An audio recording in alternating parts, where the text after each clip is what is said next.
Selam aleyküm saygılı vatandaşlar, dindaşlar. Ramazan Kundelik Defter programmasına yine de hoş geldiniz.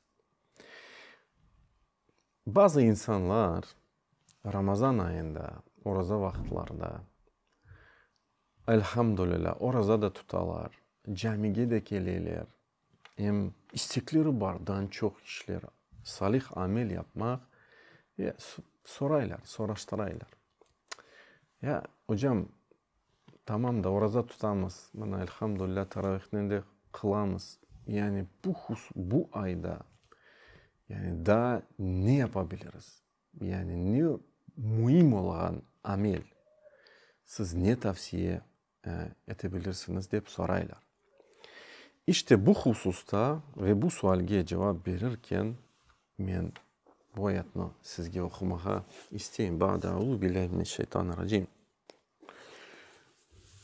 Bakara suresinde Allahu Subhanahu ve Teala buyura ba'da'uzu billahi mineşşeytanirracim.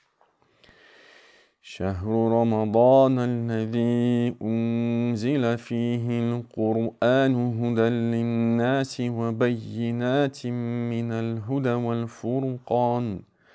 فَمَنْ شَهِدَ مِنْكُمُ الشَّهْرَ فَلْيَصُمْهُ وَمَنْ كَانَ مَرِيضًا أَوْ عَلَى سَفَرٍ فَعِدَّةٌ مِنْ أَيَّامٍ أُخَرَ يُرِيدُ اللَّهُ بِكُمُ الْيُسْرَ وَلَا يُرِيدُ بِكُمُ الْعُسْرَ وَلِتُكْمِلُوا الْعِدَّةَ وَلِتُكَبِّرُوا اللَّهَ عَلَى مَا هَدَاكُمْ وَلَعَلَّكُمْ تَشْكُرُونَ.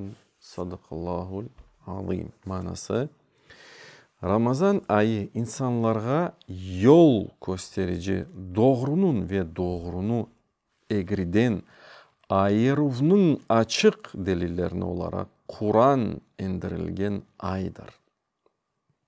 Kur'an indirilgen aydır. İşte dikkatimde.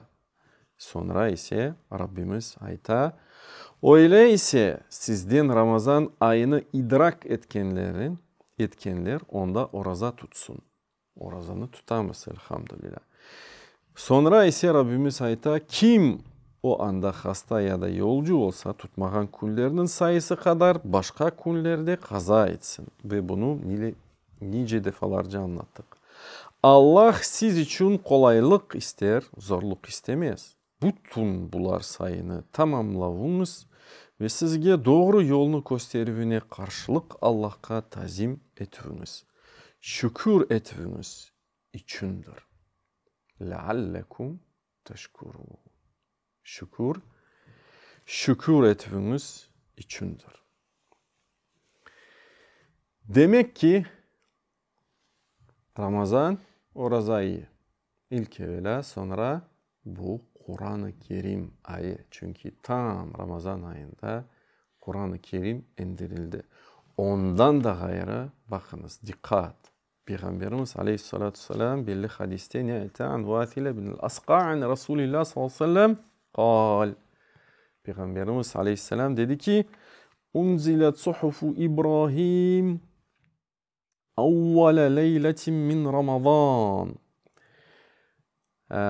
Sahifler, İbrahim aleyhisselam sahifleri birinci gece, Ramazan gecesinde indirildi. Ve unziletit Tevratu li sitti madat min Ramazan.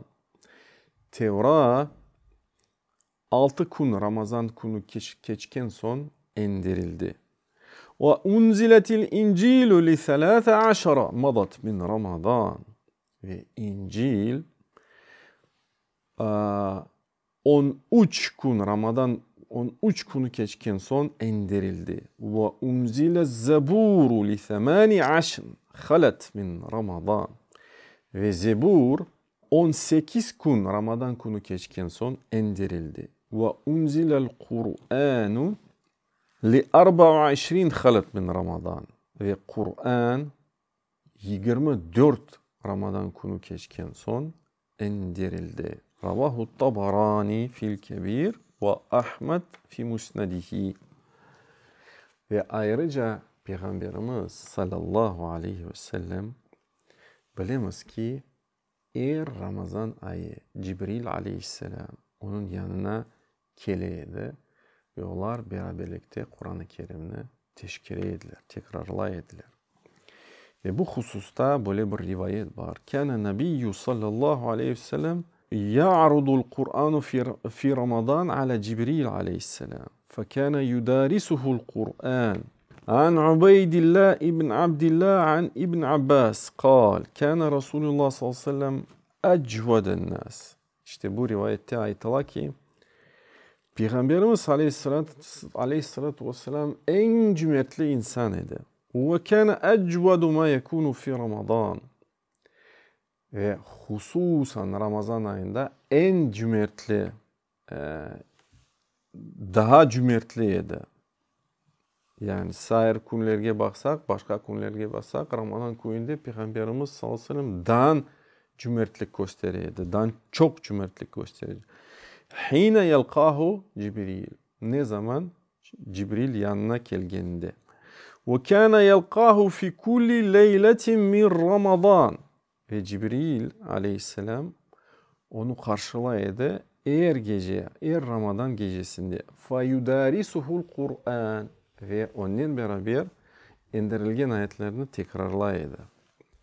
Fala Resulullah sallallahu aleyhi ve sellem ve Resulullah aleyhissalatu vesselam ecvedu bil hayri minar rihil mursala. O gecelerde, o günlerde serbest yelinden daha cömertliydi. Ve bu mecazdır ya da kinaye. Yani gösterir ki ne kadar Peygamberimiz aleyhissalatü vesselam cömertliğini gösteriyordu. Allahu Subhanahu ve Teala bizlerini Kur'an-ı Kerim'de terk etken insanlarda kılmasın. Ve'iyyâzu billah. Allahu Subhanahu ve Teala ben dua ettim ki siz de ardından amin deyin. Bizni ehli Kur'an-ı Kerim'den eylesin ya Rabbi.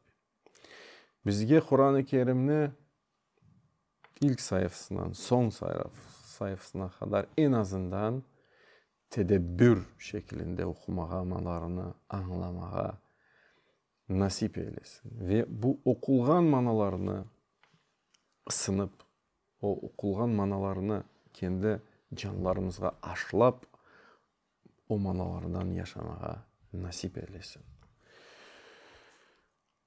Onun kitabına bu dünyada sarılmağa nasip eylesin. Nasıl Peygamberimizin aleyhissalatü vesselam eşi Ayşe annemiz radıyallahu anha aytaydı. Kâne huluku Resulullah sallallahu aleyhi ve sellem ahlakı Kur'an-ı Kerim'di. Allah subhanahu teala bizim de ahlaklarımızı Kur'an-ı Kerim gibi kılsın. Ve sallallahu ala nebiyyina Muhammedin ve ala alihi ve sahbihi ecmaîn. Bizden olunuz devamı olacaktır.